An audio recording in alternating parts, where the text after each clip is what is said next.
চলুন আজকে আপনাদের সঙ্গে খুব সুন্দর 3টে ঘটনা শেয়ার করি। একদিন সব গ্রামবাসী মিলে সিদ্ধান্ত নিল তারা বৃষ্টির জন্য প্রার্থনা করবে।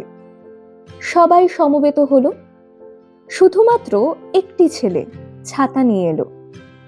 এটাই বিশ্বাস। আপনি যখন কোনো শিশুকে শূন্যে ছুঁড়ে খেলা করবেন, তখন দেখবেন শিশুটি হাসতে থাকে, কারণ সে জানে আপনি ঠিক আবার তাকে ধরে ফেলবেন।